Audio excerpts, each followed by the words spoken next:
Są takie miejsca, gdzie ciąg tragicznych wydarzeń z kilku lat potrafi przesłonić stulecia bogatej i ciekawej historii. Zapraszamy do Poznania miasta, które było stolicą księstwa, domem dla siostry Władysława Jagieły, ważnym etapem w drodze do lepszego życia dla setek tysięcy emigrujących do Ameryki. Miejscem produkcji samochodu uwielbianego przez artystyczne i polityczne elity międzywojennej Polski. Zapraszamy do Oświęcimia.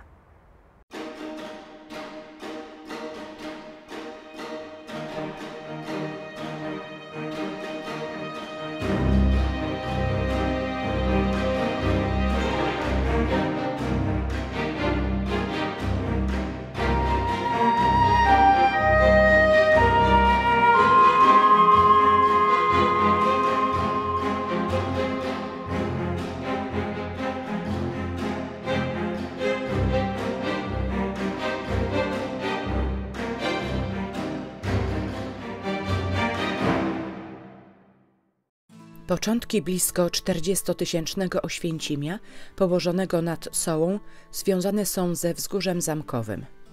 Pierwszy gród powstał tu zapewne jeszcze w VIII lub IX wieku. Najcenniejszą zachowaną budowlą na wzgórzu jest wieża zamku pochodząca z XIII wieku. Uważana jest za jeden z najstarszych ceglanych budynków gotyckich na terenie Małopolski. Pamięta ona czasy, gdy Oświęcim był stolicą księstwa, wyodrębnionego około 1315 roku z podziału księstwa cieszyńskiego. Rządzący nim piastowie byli zmuszeni do złożenia hołdu królom Czech, ale starali się żyć dobrze z Królestwem Polskim. Jeden z oświęcimskich książąt, Jan III, został nawet szwagrem Władysława Jagieły, poślubiając jego siostrę Jadwigę. Z kolei Jan IV miał awanturniczy charakter. Za bratanie się z rozbójnikami i wspólne z nimi najazdy na ziemię krakowską został zmuszony w 1454 roku do sprzedaży księstwa Królestwu Polskiemu. Zamek w czasach Jagiellonów był świadkiem niezwykle barwnych i radosnych uroczystości. We wspomnianym roku witano tu także przyszłą żonę króla Kazimierza Jagiellończyka, zwaną Matką Królów, Elżbietę Rakuszankę. Przyszłej królowej towarzyszył liczący kilka kilometrów orszak dostojników czeskich, morawskich i austriackich.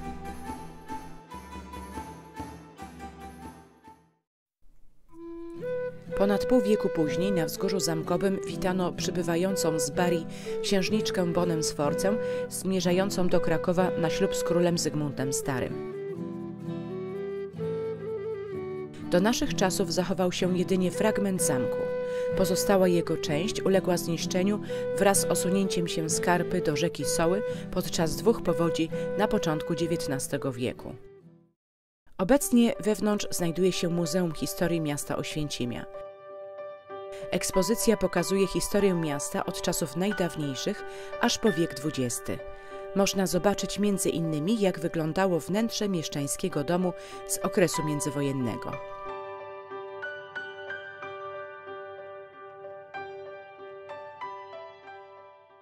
Z historią księstwa oświęcimskiego mocno jest związany dawny kościół ojców dominikanów. Jeden z pierwszych na południu Polski, ufundowany w XIII wieku, stał się nekropolią książąt oświęcimskich z dynastii Piastów. Klasztor został zlikwidowany w czasach zaborów przez władze austriackie, a kościół początkowo służący jako magazyn szybko popadł w ruinę. Dopiero na przełomie XIX i XX wieku został odbudowany i przebudowany przez ojców salezjanów. Dokonali oni reorientacji, czyli dawne prezbiterium z ołtarzem i miejscem pochówków książęcych stało się nawą z głównym wejściem. Tuż obok kościoła znajduje się kaplica świętego Jacka, dawny refektarz, jedyna pozostałość po klasztorze. Obok wzgórza zamkowego rozwijało się miasto. Przebiegały przez nie ważne szlaki handlowe z ziem Królestwa Polskiego na Śląsk, a przede wszystkim na południe w stronę Czech przez Bramę Morawską. Od XIII wieku posiadało przywilej handlu miedzią oraz solą wielicką i własną miarę soli zwaną bałwanem oświęcimskim, a także biło własną monetę. Jak przystało na średniowieczne miasto, Oświęcim miał swój rynek. Za sprawą licznych pożarów i wojen współcześnie przylegające kamienice pochodzą z XIX wieku. Jedną z kamienic o najciekawszej historii jest kamienica Ślebarskich. Należała ona do rodziny pochodzącego z Podhala proboszcza parafii oświęcimskiej, księdza Michała Ślebarskiego. Był on autorem jednej z pierwszych kronik dziejów Oświęcimia. W kamienicy tej przyszedł na świat Awid Schubert. Był on jednym z najwybitniejszych polskich fotografów.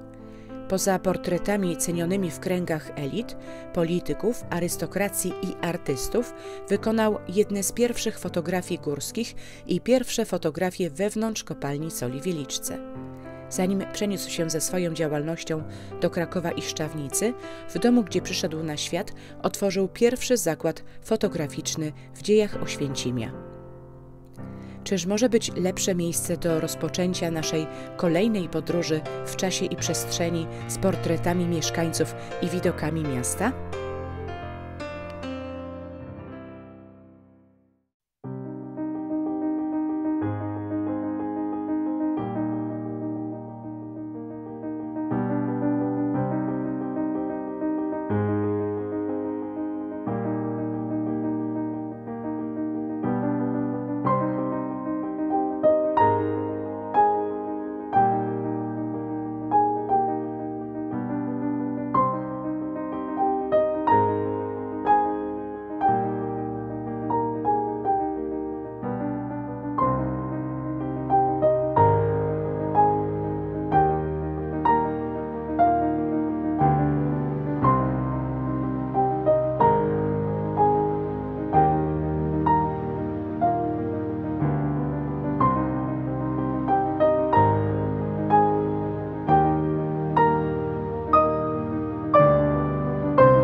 Rynek oświęcimski, będący niegdyś placem handlowym, przekształcił się w salon miasta z cukierniami, kawiarniami i sklepami. Po środku rynku widać ślady zarówno dawnej, jak i nieodległej historii. W południowej części można znaleźć obrys murów XVI-wiecznego ratusza, a obok poniemieckiego bunkra. Bunkier ten po II wojnie światowej został przebudowany na obiekt usługowo-handlowy i został wyburzony w 2009 roku. Przez dziesięciolecia przypominał on o tragicznej historii miasta. Zbombardowane już 1 września 1939 roku zostało zajęte przez wojska niemieckie 4 dni później. Oświęcim został przemianowany na Auschwitz, niemiecką wersję nazwy miasta używaną przez kupców niemieckich już w średniowieczu.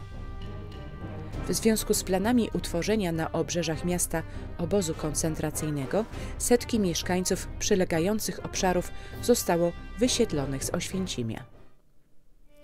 Największy dramat spotkał ludność żydowską. W chwili wybuchu wojny stanowili niemal połowę mieszkańców Oświęcimia. Przybyli tutaj w XVI wieku i początkowo zajmowali się handlem przyprawami korzennymi i prowadzeniem karczm. Od przełomu XIX i XX wieku prowadzili liczące się firmy produkujące materiały budowlane i zakłady chemiczne nawozów sztucznych. Największą sławę zdobyła parowa fabryka wódek i likierów Jakuba Haberfelda. Wódki czyste, smakowe i likiery cieszyły się popularnością nie tylko w Polsce. Były eksportowane do Austrii, Niemiec, Francji, Włoch oraz Węgier. Jej kres położyła wojna. Podobnie jak w wielu innych miastach, niemieccy okupanci zaczęli działania przeciw Żydom od zniszczenia głównej synagogi w listopadzie 1939 roku. W latach 1939–40 deportowano całą ludność żydowską miasta, głównie do gett w Sosnowcu i Będzinie, skąd wysłano ich do obozu zagłady w Bełżcu. Pamięć o historii i kulturze żydowskich mieszkańców Oświęcimia jest kultywowana przez muzeum urządzone w zachowanej synagodze Hefra Lomdei Mishnayot. Do synagogi przylegają domy rodzin Datnerów i Kornreichów oraz kawiarnia w domu ostatniego żydowskiego mieszkańca miasta, zmarłego w 2000 roku Szymona Klugera.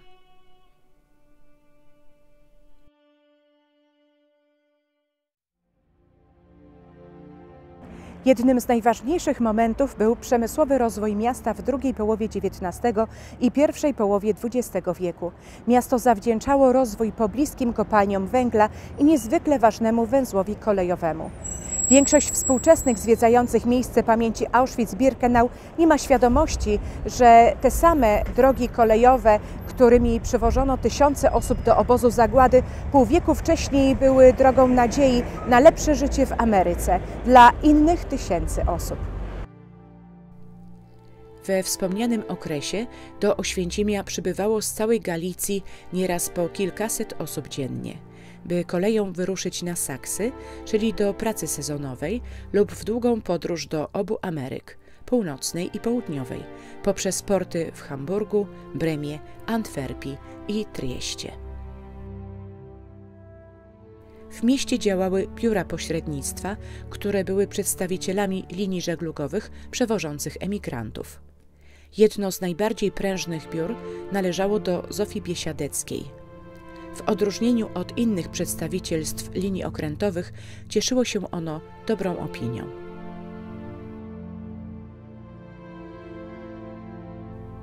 Skala ruchu migracyjnego była tak wielka, że w 1916 roku rozpoczęto budowę tzw. osiedla barakowego, przeznaczonego zarówno dla emigrujących do Ameryki, jak i dla robotników sezonowych.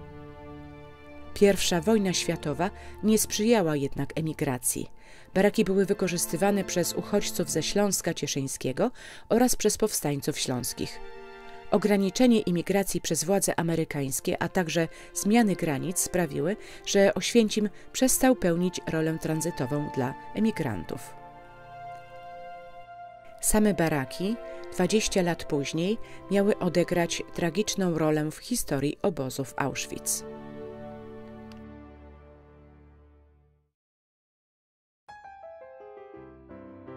Oświęcim zapisał się w szczególny sposób w historii polskiej motoryzacji.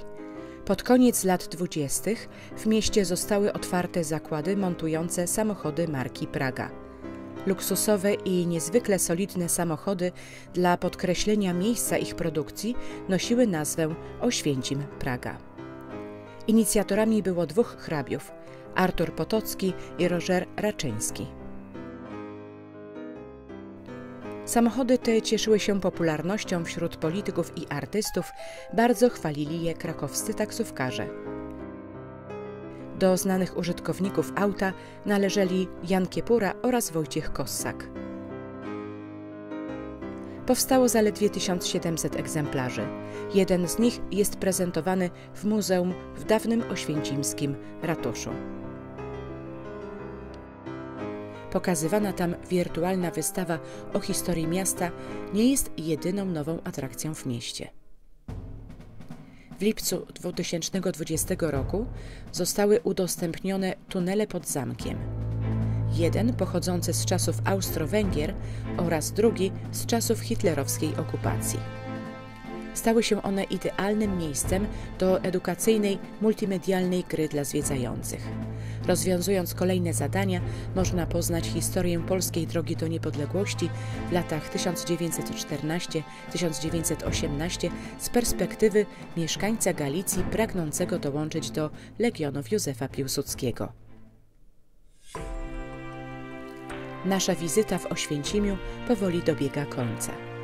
Miasto to nie tylko ciekawa historia i zabytki, ale też obszary zieleni z lasami łęgowymi i rzeki. Poza Sołą, nad którą wznosi się historyczne centrum, Oświęcim jest uważany za miejsce początkowe drogi wodnej Górnej Wisły.